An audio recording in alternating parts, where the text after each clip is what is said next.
Bismillahirrahmanirrahim. Hari ini ataupun kali ini saya akan membahas rintangan di properti untuk rekan-rekan semua sebagai marketing.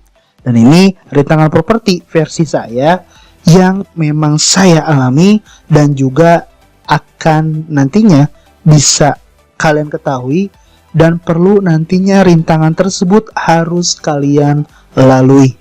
Ya, seperti itu. Oke. Nah, berikutnya adalah rintangan ini gitu ya. Sebenarnya rintangan itu apa? Nah, rintangan secara sederhananya adalah apabila misalnya gitu ya, ada tembok ataupun tangga, kita mau ke tangga 10 gitu ya. Pastinya sebelum ke tangga 10, kita harus melalui step by stepnya. 1, 2, 3 dan seterusnya gitu ya. Jadi rintangan ataupun mungkin masalah adalah tantangan yang harus dijalani, dilalui dan diatasi, bukan dihindari. Iya. Jadi jangan sampai ketika tantangan ataupun rintangan itu muncul, Anda berdiam diri, bahkan tidak melewati hal tersebut, stagnan gitu ya, dan nantinya pasti akan tertinggal. Ya, Anda akan tidak bisa berkembang, Anda tidak bisa grow up, yang dimana hidup Anda pun hanya begitu-begitu aja. Bahkan bisa dibilang madesu gitu ya, masa depan suram. Nah, jadi aspek ini adalah yang harus ketahui bahwa ini yang dimana nantinya kita bisa mendapatkan nilai ataupun pembelajaran untuk bisa mencapai titik puncak atau goal yang ingin kita raih. Ketika rintangan demi rintangan tersebut gitu ya kita lalui, insya Allah harapan ataupun yang Anda ingin raih itu bisa tercapai ya. Oke, masuk rintangan pertama ya. Ini repotnya gitu ya, terlalu sedikit beriklan atau tidak sama sekali beriklan ya. Di dunia era digital yang sangat masif, banyak media yang bisa Anda gunakan saat ini ya. Jadi tidak ada alasan gitu, tidak ada blaming gitu ya, ataupun excuse dan segala macam hal, mulai dari yang berbayar sampai yang gratisan ya. Apalagi media ini pun gitu ya punya masing-masing kelebihan dan kekurangan. Iya, tidak bisa menampik ataupun menjudge, oh yang gratisan itu gak penting ataupun saya pakainya yang berbayar aja gitu ya. Yang berbayar pun ataupun yang menggunakan media berbayar artinya tidak juga bisa menjudge yang gratisan gitu ya. Karena semuanya aspek tersebut punya kelebihan dan kekurangan masing-masing. Ya, hal yang penting adalah lakukan kegiatan beriklan secara teratur, jangan malas. Ini sering gitu ya, jadi penyakit. Konsisten gitu ya, harus konsisten, harus persisten dan juga sabar. Ya, jadi Anda harus melakukan secara teratur, seperti itu. Tidak memahami atau tidak paham istilah-istilah properti ya. Ketika Anda menjalani profesi sebagai marketer properti, istilah tersebut wajib ya. Bahkan mungkin kalau yang terdengar secara awam baru mengenal gitu ya, mungkin asing untuk didengar gitu ya. Seperti halnya misalnya apa? BBN gitu ya. Kemudian PBJB, SHM, SHGB dan segala macamnya ya. Banyak hal, karena hal ini penting menjadi nantinya edukasi gitu ya, yang untuk bisa segera Anda harus ketahui seperti itu. Kemudian tidak bisa handle ketika calon pembeli saat menemani survei lokasi gitu ya. Jika Anda bisa menemani calon pembeli, hal yang terpenting adalah alangkah baiknya Anda juga harus bisa menghandle, mengedukasi calon pembeli serta sebelumnya masih mempersiapkan hal tersebut gitu ya. Jadi hal tersebutlah harus dipersiapkan karena first impression-nya adalah bertemu dengan Anda. Trust ya. Kemudian juga dari sisi network gitu ya, itu pastinya akan perdananya adalah di Anda sendiri gitu ya. Kalaupun aspek terpentingnya Anda tidak bisa secara langsung, minimal kuasai handle secara online. Apalagi rekan-rekan semua mayoritas adalah agent-agent ataupun marketer-marketer properti online, ya, jualan dari rumah gitu ya, tanpa ketemu buyer bisa menghasilkan. Tetapi aspeknya harus Anda ketahui terlebih dahulu gitu ya. Jangan sampai nanti aspek tersebut tidak dijalani dan juga Anda berharap closing itu datang. Itu semuanya bohong gitu ya, ketika ibaratnya Anda tidak melalui step by step ataupun tidak mengerjakan apa yang mungkin diarahkan oleh para mentor gitu ya, seperti itu. Yang paling penting lagi bahwa ini tidak memahami produk ataupun listingnya yang dijualin. Iya. Jadi seorang marketer itu wajib memahami produk yang dijualkan ya. Jadi apabila ada prospek yang masuk ke data Anda, itu menjadi solusi kebutuhan ataupun keinginan mereka. Minimal 3 aspek dari sisi konsep, value produk tersebut gitu ya, kelebihan-kelebihannya, kemudian selling point-nya yang menjadi komponen utama dalam produk tersebut gitu ya. Jadi hal ini harus diketahui untuk Anda ya, sebagai marketer properti online tentunya. Kemudian terjadinya double data.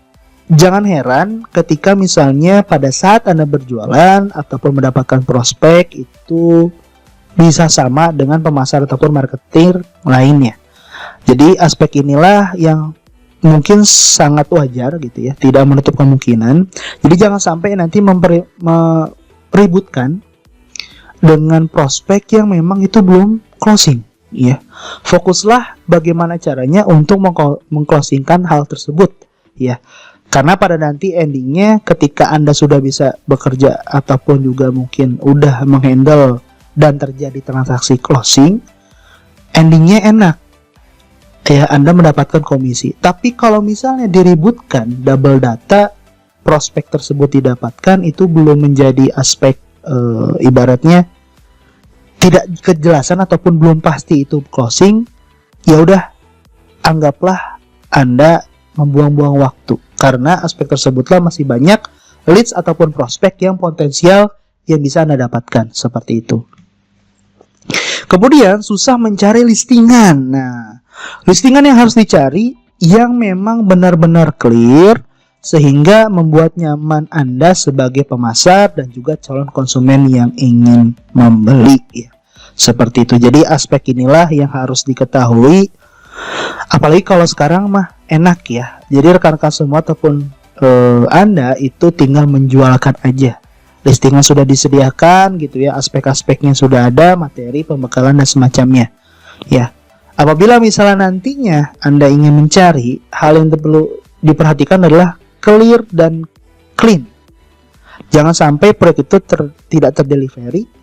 Yang nggak dirugikan adalah yang nantinya bakal dirugikan itu adalah banyak aspek dari konsumen, dari Anda sendiri ataupun juga dari developer tersebut ya, seperti itu. Nah, ini yang harus bisa Anda lalui gitu ya. Karena hal ini pun sudah pernah saya alami, bahkan ya tidak terbayar gitu ataupun juga telat dibayarkan gitu ya. Jadi aspek inilah yang harus dikomunikasikan ataupun bertabayun dengan pihak ataupun bersangkutan ya, dimana itu developer gitu ya. Yang mungkin ya secara tidak langsung kita belum mengetahui ada kendala yang memang dihadapi gitu ya, seperti itu. Yang intinya ketika konsumen sudah membeli di produk tersebut, hak Anda harus ditunaikan. Minimal harus di follow up secara berkala, seperti itu.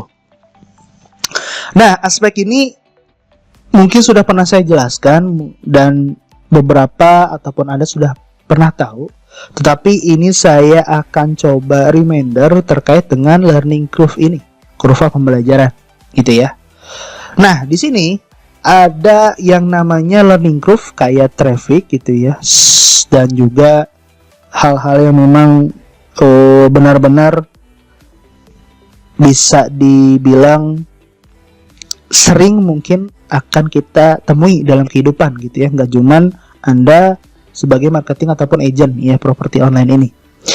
Jadi pada dasarnya kita start itu mulai gitu ya. Nah, ini mungkin bisa dibilang nih saya tulis mulai di sini, trafficnya itu di atas ya.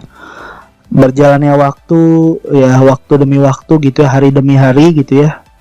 nanti pada dasarnya traffic ini akan cenderung menurun. Ya, posisi inilah yang bisa dibilang tanda tanya gitu ya. Tapi tutup kurungnya ya, buka kurung tutup kurung. Apakah kita mau lanjut ataupun berhenti? Jadi banyak stigma ataupun juga mungkin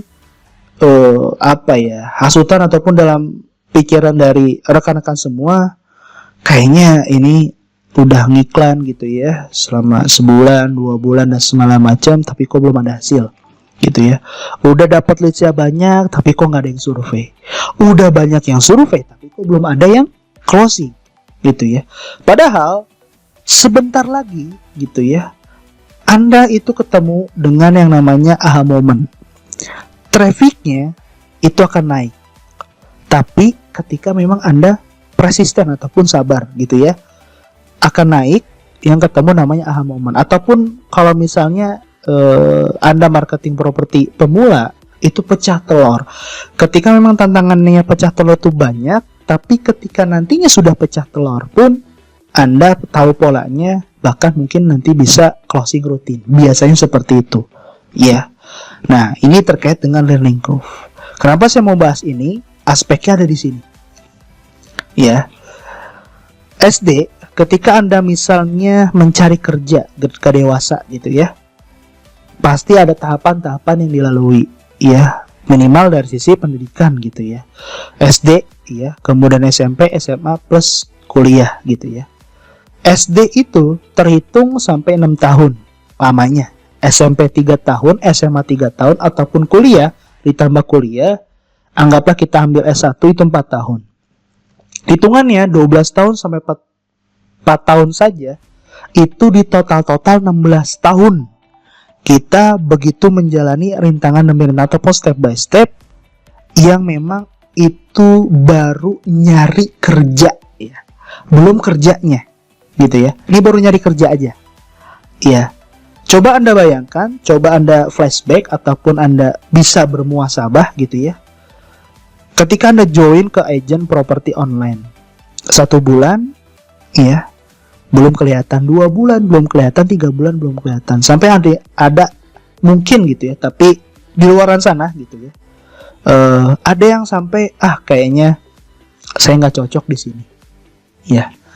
Padahal Anda baru ikhtiar gitu ya, ikhtiar pun juga belum dihitung maksimal gitu ya, baru 3 bulan gitu ya, baru 4 bulan, baru 6 bulan itu belum kelihatan. Padahal step by stepnya udah ada. Hasilnya mulai dari bisa ngiklan gitu ya, bisa dapat data gitu ya, aspek tersebut sudah didapatkan. Mungkin sebentar lagi ketemu yang namanya aha moment gitu ya. Jadi jangan sampai Anda begitu sabarnya 16 tahun aja dalam mencari kerja, tapi di satu sisi ketika hal ini Anda lakukan, profesi ini ataupun agent marketer properti online Anda lakukan, baru 3 bulan, baru 4 bulan sudah begitu nyerahnya gitu ya. Padahal di luar sana yang masih terus ikhtiar, bahkan mungkin sampai 12 bulan, setahun ya, di bulan berikutnya baru bisa menghasilkan. Kita fokus kepada area yang memang kita kuasai, yaitu ikhtiar. Hasil itu serahkan kepada Allah Subhanahu wa taala. Artinya fokuslah, berikan ikhtiar yang terbaik, berikan ikhtiar yang maksimal. Tadi targetin mau mendapatkan berapa gitu ya. Pola-pola tersebutlah yang nantinya insya Allah mendapatkan hasil yang terbaik seperti itu. Nah, hal yang penting dan perlu saya ingatkan ya, selalu ikuti arahan dari para mentor ya, ataupun support system serta belajar, praktek serta evaluasi.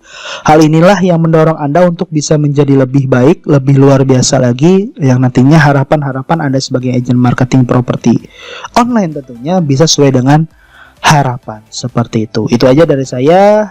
See you. Bye-bye.